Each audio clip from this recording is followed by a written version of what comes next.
Siniestros, bienvenidos un día más a mi canal. Hoy vengo a hablaros de un nuevo subestilo gótico y voy a meter aparte, pues para las personas que gustan de este subestilo, les voy a meter también el animal espiritual, pues para que se sientan como más completos, aunque ya sabéis que en este tipo de cosas no creo. Pero oye, yo tengo todo tipo de audiencia, así que hay que contentarlos a todos. El Redneck God es un subestilo que va muy asociado, pues lo podríamos decir, a los indios, los sureños y demás. En este tipo de subestilo priman mucho los animales como el lobo. Si bien es cierto que en este subestilo además, digamos que no les gusta nada los cuervos, murciélagos, que sabéis que va como más asociado a otros subestilos góticos e incluso a la subcultura gótica en general. Les gusta bastante grupos como The Cult y las películas de Tim Burton. También es verdad que ellos suelen modificar sus prendas y suelen usar bastante chalecos que ellos mismos cortan y también suelen hacerle bastantes flecos a su vestimenta.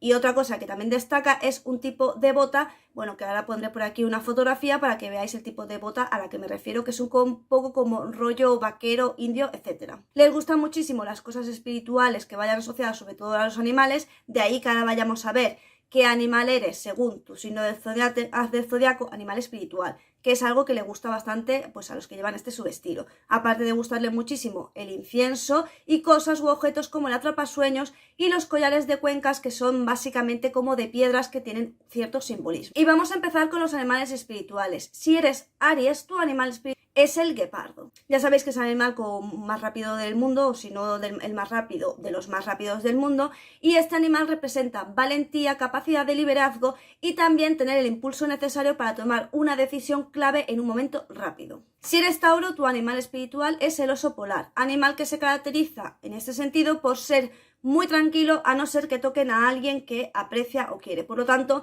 es una persona muy leal y que transmite máxima confianza, aparte de que se dice que tiene un lado muy artístico. Si eres Géminis, el zorro es tu animal espiritual, lo que quiere decir que eres audaz y muy aventurero, no temes explorar cosas nuevas. Y también es verdad que te adaptas con facilidad a cualquier entorno. Si eres Cáncer, tu animal espiritual es la tortuga, y la tortuga simboliza que eres una persona que te adaptas bastante bien a tu entorno y que no te gusta entrar en conflictos a no ser que sea absolutamente necesario. Eres una persona muy sociable, muy cariñosa y te gusta vivir al límite. Si eres Leo, tu animal espiritual es el león, lo que eres una persona, bueno, pues que tiene bastante confianza en sí misma. Eres generoso, eres inteligente y también arrogante. Si eres Virgo, el mandril es tu animal espiritual y eres una persona tranquila, pero al mismo tiempo sueles ser el alma de la fiesta, inteligente, constante y sueles acabar aquello que empieza. Si eres Libra, tu animal espiritual es el lobo gris, lo que te hace que tienes una gran capacidad de liderazgo, eres leal, de confianza y te gusta trabajar en equipo, y de hecho trabajas muy bien en equipo. Si eres Escorpio, tu animal espiritual es el elefante, lo que te hace una persona muy protectora y de gran confianza, aunque sí es verdad que eres un poco perezosa. Si eres Sagitario, tu animal espiritual es el caballo, lo que te hace aventurero, extrovertido, te gusta mucho viajar, no te gusta la rutina, eres impulsivo y te encanta aprender. Tengo que decir que yo soy Sagitario y me encanta la rutina y no me gustan las aventuras ni me gustan las cosas inesperadas, pero bueno, yo lo dejo porque seguro que hay alguien que dice, ay sí, me siento súper identificado. No es mi caso, en algunas cosas sí, pero esto es muy general y habrá personas que se sientan identificadas en unos puntos o en otros, pero oye, yo respeto lo que crea todo el mundo, pero es cierto que os tengo que comentar que yo soy Sagitario, se supone que mi animal es el caballo y aquí dice impulsivo, la verdad es que no soy impulsiva. Valiente, pues hombre, lo que sé, lo normal, ¿no? No es que yo no creo yo que se caracterice mi valentía por algo extremo, sino lo normal. Competitividad, pues no soy competitiva, la verdad, yo soy una persona que me dedico a hacer lo mío lo mejor que puedo, pero nunca me estoy comparando con los demás.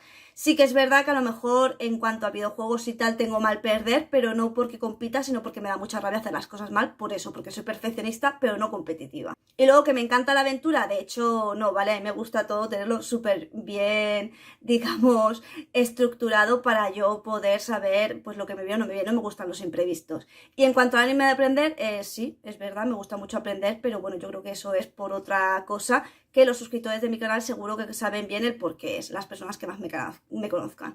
Pero bueno, esto es un breve inciso para que si alguien no se siente identificado, no es el único. Si eres Capricornio, tu animal espiritual es la musaraya. Eres autoexigente, muy perfeccionista con tu trabajo, muy trabajador, exitoso y muy familiar. Y la cuestión es que tengo que decir que mi amado es Capricornio y literalmente todo lo que dice es cierto, ¿vale? O sea, totalmente cierto lo que está, para que veáis. A mí no me acierta, pero en cambio pienso que a mi amado le acierta 100%. Si eres Acuario, tu animal espiritual es el delfín. Eres inteligente, intuitivo, bondadoso, amistoso y tienes una mente muy abierta. Si eres Piscis, tu animal espiritual es el caballito de mar y eres una persona compasiva, inteligente, que le gusta mucho pues poder, digamos, servir a los demás, ¿no? Tener como esa cosa de poder ayudar al resto. Y bueno, este es el subestilo que os he puesto, que tampoco hay mucho que decir porque es una persona que le gusta el gótico pero que disfruta un poco pues de un rollo un poco más sureño, pero que al fin de cuentas es un gótico con ciertos gustos exclusivos, como pasa siempre en los subestilos, que es la combinación de dos cosas. Os he añadido animal espiritual porque sé que a muchísima de mi audiencia le gustan estas cosas, creen estas cosas, yo lo respeto totalmente y bueno, aquí os lo dejo para que lo disfrutéis. Espero que te haya gustado, que lo hayas disfrutado y que me des la triada. ¿Y qué es la triada? Me gusta, comparte, suscríbete. También puedes hacerte miembro del canal por 0,99 y disfrutar de contenido exclusivo. Y también me puedes seguir por mis redes sociales, donar en un botoncito que hay ahí abajo con el símbolo del dólar o a través de mi PayPal que está en la cajita de información. Y recuerda que aquí nos vemos todos los días, ya sea en vídeo, directo o short. A no ser que estés viendo esto en mi canal secundario Madame Oscurite, que entonces olvídalo todo y solo haz la triada porque ese canal ni siquiera está monetizado. Y sin nada más que decir, solo me toca decirte adiós.